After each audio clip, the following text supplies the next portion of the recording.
नमस्कार, न्यूज़लेटर के साथ हाजिर हूं मैं राकेश रंजन। झारखंड में विधानसभा के चुनाव हो रहे हैं, तो बात झारखंड की ही चुनाव को लेकर जो बातें सामने आ रही है, जो रणनीति बुने जा रहे हैं और जिस रणनीति के सहारे चुनावी नैया पार कराने की कोशिश हो रही है एनडीए खेमे से और इंडिया की खेमे से, तो यह छिपा नहीं है कि जो राजनीति का ध्रुवीकरण हुआ है और उसके बाद जो झारखंड की स्थिति बनी है, तो उसमें भाजपा के खिलाफ आदिवासी गोलबंद हुए हैं और इसलिए वे झामुमो के साथ भी हैं। पिछले लोकसभा चुनाव की बात करेंगे तो 80 सीटों पर जो भाजपा की करारी हार हुई है, उसके संकेत भी यही हैं।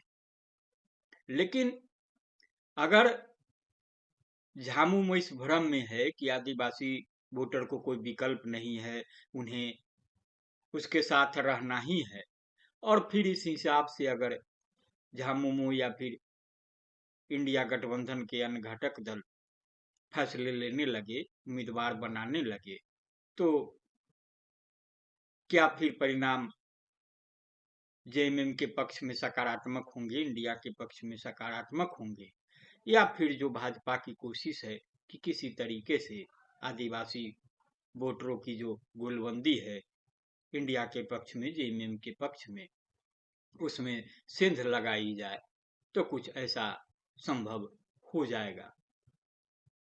अभी आप देखेंगे कि जो कुछ बातें छनकर सामने आई, उसमें जो खास तौर से झारखंड को समझते हैं, झारखंडी सियासत को समझते हैं, उनकी भी प्रतिक्रिया आई कि झामुमो की ओर से जो गलती की जा रही है, उसमें कहीं न कहीं यह लग रहा है कि झामुमो कई सीटों पर भाजपा को बाकवर देने जा रही है। चर्चा हुई थी खूंटी सीट की, चर्चा हुई थी रांची सीट की। हुआ यह था कि रांची से झामुमो ने महुआ माझी को प्रत्याशी बनाया है। महुआ माझी लगातार 2 चुनाव में वहां से भाजपा प्रत्याशी सीपी सिंह को टक्कर देती रही हैं, अभी राज्यसभा सदस्य हैं। इसके अलावा खूंटी सीट कांग्रेस से जेएमएम ने अपने हिस्से में लिया, और फिर वहां जो चर्चा चल रही थी, तमाम बातें हो रही थी, उससे अलग एक ऐसे प्रत्याशी को उतारा जिस पर आदिवासी समाज में खासा प्रतिक्रिया हुई और फिर बातें उभर कर सामने आई। जब बातें सामने आई तो फिर जेएमएम ने स्थिति संभालने की कोशिश की और उम्मीदवार बदल दिए। बावजूद इसके जो कुछ नकारात्मक बातें होनी थी, जो चर्चा होनी थी, वो तो हो गई, और फिर अब उसको सकारात्मक करने के लिए झामुमो को मेहनत करनी होगी, ऊर्जा खपानी होगी। झारखंड के वरिष्ठ पत्रकार हैं, लेखक हैं, एक्टिविस्ट हैं विनोद कुमार। उन्होंने लिखा था कि तो खूंटी और रांची सीट गंवाने के लिए तैयार रहिए। खूंटी और रांची खुद्दार मुंडाओं का क्षेत्र है, वे अपनी मान्यताओं में थोड़े कट्टर भी हैं। स्नेहलता कंडुलना ने एक विजातीय से ब्याह किया है और खूंटी के लिए बिल्कुल नया नाम है। उनका मुकाबला भाजपा के नीलकंठ सिंह मुंडा से है। आपको बता दें कि मुंडा के भाई अभी कांग्रेस से सांसद हो गए हैं। उन्होंने खूंटी में केंद्रीय मंत्री अर्जुन मुंडा को हराया था। तो विनोद कुमार ने कहा कि जाहिर है कि उनकी जीत के आसार बहुत कम है। महुआ माझी साहित्य क्षेत्र से राजनीति में आई हैं, चर्चित नाम है, लेकिन 2 बार भाजपा प्रत्याशी सीपी सिंह से हार चुकी हैं। इस बार झामुमो थोड़ी मजबूत स्थिति में है, लेकिन रांची पूरी तरह बहिरागत डोमिनेटेड शहर बन गया है और इस बार भाजपा ने पूरा जोर लगा रखा है। इसलिए गैर आदिवासी का ही भाजपा से जीतना थोड़ा कठिन है। वैसे चिंता की कोई बात नहीं है, उन्हें पार्टी फिर राज्यसभा भेज देगी, उन्हें मतलब महुआ माझी को। एक व्यंग्यात्मक शैली भी आप इसको कह सकते हैं। झामुमो बड़ी मशक्कत कर यहाँ तक पहुंची है। 2005 के चुनाव में उसे महज 17 सीटें प्राप्त हुई थी। पिछले चुनाव में वह 30 सीटों पर पहुंची और स्पष्ट बहुमत की सरकार बनाने में सफल रही, लेकिन यहाँ तक पहुंचने में उसे 50 वर्ष लग गए। पिछले 5 वर्षों के दौरान भी लगातार भाजपा उन्हें अपदस्थ करने की कोशिशें करते रही और प्रत्याशियों का चयन कुछ इस तरह की कई जगहों में असंतोष की खबरें आ रही है। पता नहीं उनके यहाँ प्रत्याशियों के चयन का क्या आधार है। जेएमएम ने जब स्नेहलता कंडुलना को प्रत्याशी बनाया तो आप देखेंगे कि जो कई सोशल मीडिया प्लेटफॉर्म है, जो खास तौर से उससे आदिवासी संगठन के लोग, आदिवासी समाज के लोग, आदिवासी समाज के बुद्धिजीवी, लेखक, पत्रकार जुड़े हैं, तो उस पर भी बड़ी तीखी प्रतिक्रिया आई थी। उसमें कहा गया था कि जेएमएम के खूंटी विधानसभा क्षेत्र के प्रत्याशी स्नेहलता, जेएमएम ने खूंटी विधानसभा क्षेत्र से स्नेहलता कंडुलना मैडम को प्रत्याशी बनाया है। इसको लेकर खूंटी के मुंडा समाज और आदिवासी समाज में भारी नाराजगी है।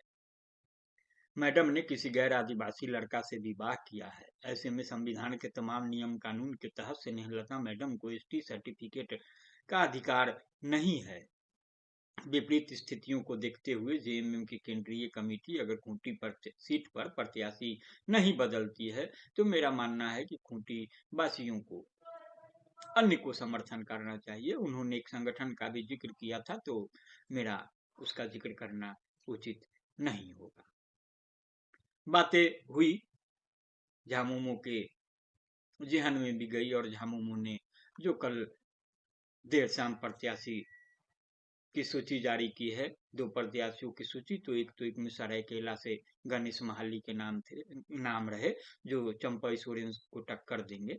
चंपई सोरेन को अब तक भाजपा की टिकट से टक्कर दे रहे हैं। जब भाजपा ने चंपई सोरेन को टिकट दे दिया तो फिर वे जेएमएम में चले गए और जेएमएम में उम्मीदवार बनाया और फिर खूंटी से स्नेहलता कंडुलना की जगह राम सूर्य मुंडा को टिकट दिया है। तो आप बातें करेंगे जो ये जेएमएम के फैसले है उसको लेकर के, तो विनोद कुमार की ही टिप्पणी है कि यदि झामुमो इस भ्रम में है कि आदिवासी वोटर तो उसके साथ हैं ही, इसलिए किसी दल बदलू या भाजपा से आए प्रत्याशी को अपना उम्मीदवार बना दे तो यह सहज स्वीकार नहीं होगा। उन्होंने खूंटी क्षेत्र की भी चर्चा की थी, तब की थी जब स्नेहलता कंडुलना उम्मीदवार नहीं घोषित की गई थी। तो उन्होंने कहा था कि इस सीट पर झामुमो करिया मुंडा के सुपुत्र अमरनाथ मुंडा को टिकट देने वाली है, ऐसा कहा जा रहा है और लोगों को आश्चर्य होगा कि उसके पैरवीकार भाजपा के ही एक शीर्ष नेता है जो कभी झामुमो में हुआ करते थे, उसके पैरवीकार मतलब अमरनाथ मुंडा के पैरवीकार। 2019 के चुनाव में उन्होंने पहले झामुमो ज्वाइन भी किया था, लेकिन उन्हें टिकट न देकर अर्जुन मुंडा के संबंधी सुशील पाहन को टिकट दे दिया और वे चुनाव हार गए। झारखंड जन अधिकार महासभा से जुड़े सभी साथियों से उन्होंने अपील भी की थी कि यदि अमरनाथ या भाजपा के रंग ढंग में ढले किसी व्यक्ति को वहां से झामुमो टिकट देता है तो उसे सह स्वीकार नहीं करेंगे। एक बहस लुइस मरांडी को लेकर भी है। लुइस मरांडी संथाल परगना के उन नेताओं में हैं जिन्होंने भाजपा की वर्षों सेवा की। 2014 के चुनाव में वो हेमंत सोरेन को हरा चुकी हैं। इस बार में मनचाही सीट नहीं पा सकी तो भाजपा छोड़कर झामुमो का दामन थाम लिया है। हेमंत से मिल चुकी हैं, शिबू सोरेन से मिल चुकी हैं, गुरुजी का चरण स्पर्श कर आशीर्वाद प्राप्त कर चुकी हैं। अब पता नहीं कि पार्टी क्या फैसला ले, लेकिन जमीनी कार्यकर्ता इस बात के पक्ष में नहीं है। तो विनोद कुमार कहते हैं कि भारतीय संसदीय व्यवस्था में दल बदल कानून मजाक बनकर रह गया है। अब कांग्रेस और भाजपा के बीच नेताओं की आवाजाही चलती रहे तो कोई बड़ा आश्चर्य नहीं है। दोनों के चरित्र में थोड़ा बहुत ही अंतर है। असम के मुख्यमंत्री और झारखंड के प्रभारी हेमंत बिस्व शर्मा पहले कांग्रेस जैसे तथाकथित धर्मनिरपेक्ष पार्टी में ही थे, लेकिन आज कैसे भाजपा में फिट हो गए, यह देखने वाली बात है। लेकिन झामुमो और भाजपा के बीच भी इस तरह नेताओं की आवाजाही चलने लगे तो उनका तो कुछ नहीं बिगड़ेगा। झामुमो अपनी विश्वसनीयता खो देगी और विश्वसनीयता खोने का स्वाद 2005 के बाद से लगातार चखती आई है। बड़ी मुश्किल से जनता का विश्वास एक बार फिर प्राप्त कर सकी है। अत्यधिक आत्मविश्वास से वह खो भी जा सकता है। बातें वजनी हैं, लेकिन जिस तरीके से जेएमएम ने भी भाजपा के असंतुष्ट चेहरों को गले लगाया है, एक के बाद एक चेहरे, और अभी तो आपने देखा कि गणेश महाली को टिकट भी दिया है। तो इस तरीके से जो स्थिति बन रही है वह बहुत सहज स्थिति नहीं है, लड़ाई कांटे की हो जाएगी। तो देखना दिलचस्प होगा कि जो चुनावी ऊँट है किस करवट बैठता है। जेएमएम की दोबारा सत्ता में वापसी का, इंडिया गठबंधन की दोबारा सत्ता में वापसी का सपना साकार होता है या नहीं, या भाजपा फिर सत्ता हासिल कर पाती है या नहीं।